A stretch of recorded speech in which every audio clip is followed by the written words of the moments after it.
Hey guys, it's Kugli again with another ROM review, and this time I've got a interesting ROM. It is actually a port and its name is PanadoidAndroid, so that might ring a familiar tone to those who have used a bigger smartphone such as the S2 or something along the similar lines. Right now it's also available for Galaxy Ace by NIMS 11 from XDA. So let's get into it. So here is the lock screen. Let me zoom out a little bit. Okay, here's the lock screen. So here's the time and date of the ROM. Now as you see, you can see the camera and the lock button. So let's get things clear. The camera works, but with only without a preview. So let's keep that simple. Now let's unlock it. So here's the launcher. This is Trebuchet by CyanogenMon. This is based on CyanogenMon 9 CM9. So this is quite just in the beta stage. This is the latest beta, that is the nightly, I guess, released on 10/6/2012. So here's the lock screen, and here's the launcher, the home screen, and you can see the PanadoidAndroid peeking out through the wallpaper. So that's cool. Here's the app drawer. It comes with all the latest CyanogenMon 9 stuff, such as the Apollo music player, really awesome music player. Doesn't need too much explanation with that. And calculator, browser, it's all the normal versions. Browser I found a bit more usable actually. There's those tabs. I don't know if you can see them, but there are tabs and stuff. So that's I believe better than the stock version. Now what else? Here's the other apps. It has a torch, but I don't think it's working because I couldn't find it to work. Okay, I have to turn the torch on, but it doesn't work. Turning it off, and yeah, that's it. And the unique feature about this ROM, the PanadoidAndroid ROM, is that it has a great different settings. There's also a PanadoidAndroid different settings screen. Let's get into settings. You can see this. So it's divided in the middle. There are the main settings and the subsidiary settings on the right side. So when I click more, those the settings. Other than that, there are a lot of these settings, right? So let's see, Panadoid settings. That is the main part of this. This is version 1.4. I'll link in the description below to their original blog, the original PanadoidAndroid ROM blog. So what you're seeing here, the divider setting, is called hybrid settings. It is actually enabled, and here are the other Panadoid settings as they call it. Transparent status bar, you can select the transparency. So let's keep it at 25%. I guess it was at 25, right? Now it is 25% transparent. I guess you can't see that in the video. Let's keep it at 100% transparent. Then you shall see it. I have just kept it at 100% transparent. Now the status bar is gone. Actually, it's transparent, so that's cool. Now let's go into auto settings. Now you can see on-screen buttons. You can also enable on-screen buttons if you find that good, or if you find that evil, just remove the on-screen buttons from the settings. Okay, now you can see the font is quite small. The status bar fonts are quite small for this device, and I really admit that this is something which I've been hoping for, because I have wanted many times that why are the icons so big and it takes up a lot of the space on the screen. I'll admit it, the Galaxy Ace has a smaller screen as per the norms today, because there are 4.5-inch screens right now. That is quite the rage right now, and Galaxy Ace has only a 3.5-inch screen, so that really is a turn off for me, at least, because I have a medium hand, I think. So you can see that, right? I have a medium hand, and most people with smaller hands will like this one, but as I said, it's personal preference, and those with bigger hands can't always select the things. So that brings us to another setting. In the hybrid setting, you can select system app density. That is for right now, this phone is an MDPI device, right? You can change the density on the fly. It does require a reboot, so I'm just gonna press cancel right now. I will show you a little while after. So you can select that user app density. You can also change that one. You can turn the screen into a HDPI device on paper, actually, and default status bar density also you can change, and list of apps, you can select particular apps and give a different DPI count for each device. So let's keep it as high. Default UI is default UI force, I don't know, force scaling. Okay, so this is actually a theme. This is a HDPI theme. I wanted to try it out on the device. It does have a theme chooser, right? Yeah, I don't know why this is so big right now, because I did use it. I had to restart it, right?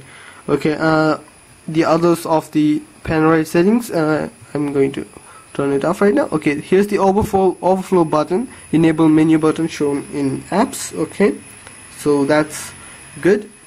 Tablet mode, tablet UI features, I am not sure what that does yet, but I'm going to try it out anyways. Lock screen vibration, recent apps. Okay, recent apps is really cool. Normal recent apps is this one, right? And this is Sense 4 layout mode, so you can have the Sense 4 style of recent app, and you can turn up or down to remove it. That's awesome. I guess that's a great feature to have. And now the other settings are just as the CyanogenMod mode goes, the normal CyanogenMod mode settings. So there's also an advanced settings which doesn't work out actually. Display general. I don't know why all this. Let me just restart and see that if the panel settings have worked out for me. Hybrid settings, system app density, high. Oh shit, high. Okay, let's restart it and we'll see it later again. Guys, here is the boot animation with the PanadoidAndroid with googly eyes, and it's quite awesome actually. I really like it. Okay, so it's starting up right now, and this is the boot animation, as I said, and you can see the PanadoidAndroid written in pixelated text, so that's cool. Now here is the home screen, and it is preparing SD card right now. Okay, let's start it. Here's the system right now, system settings. Okay, yeah, you have these, right? Let's go into advanced settings. Okay, it doesn't have seem to be changed right now. And this settings is for Nexus S, I guess, because it doesn't work. None of these works. If I click anything, it just stops functioning. And that's it. I guess we had to go to the about phones. Okay, here it is. Here is what this CyanogenMod version is. This is PanadoidAndroid, and this is based on 4.04. It has kernel version this by MacLaw, April 14th, Saturday. Okay. Dock settings, not really applicable for Galaxy Ace. And performance settings, developer settings. Performance settings for CPU adjustments. You can change and what I found on this one is that you have up to 1036 megahertz, so wouldn't suggest you go to that. Well, it's definitely going to fry your system, the Android system, that is the Galaxy Ace, so don't try that. Now what else is different about this ROM? Okay, when this mode is activated, you can see the lock screen and slider shortcuts. You can only select only this and this. You can't select the one here. I'm not really sure if there's anything here. And one more thing is that you can disable the hybrid setting. You know, this one you can disable it so that you don't need to use this one. Let me see. Manage apps.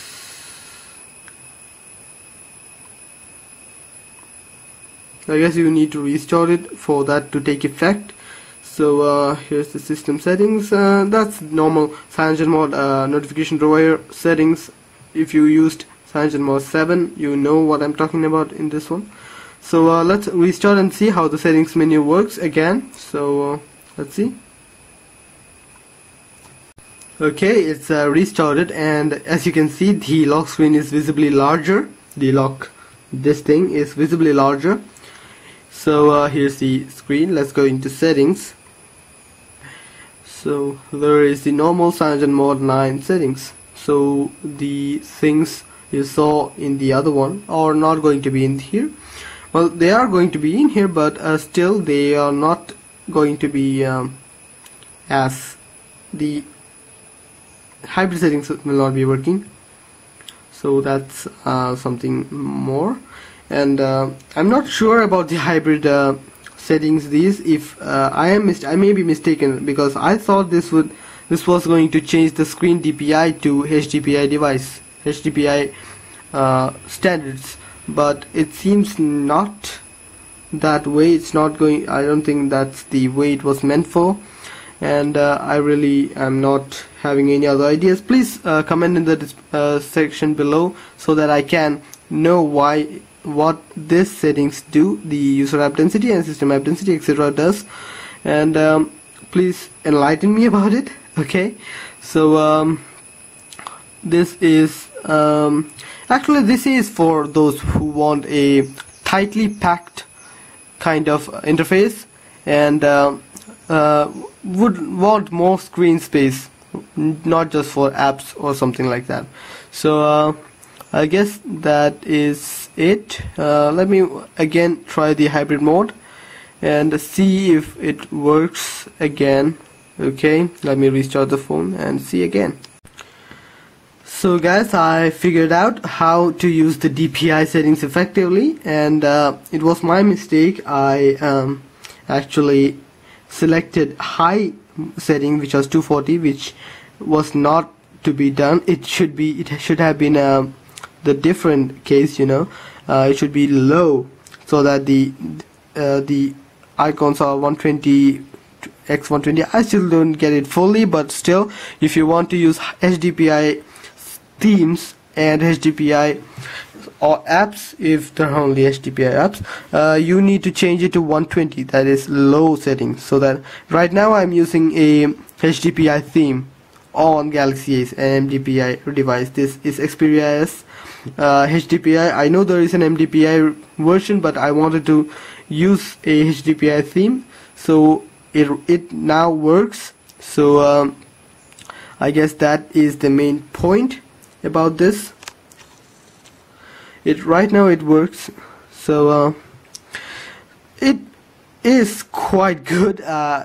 Earlier I said that I don't know how to work it, but now I know. So I guess that's it. So again, if you want to use HDPI themes or HDPI apps on a Galaxy Ace device, you got to go with a screen resolution changer, right? But this ROM has it inbuilt, so that's quite awesome. So I guess that's it. So thanks.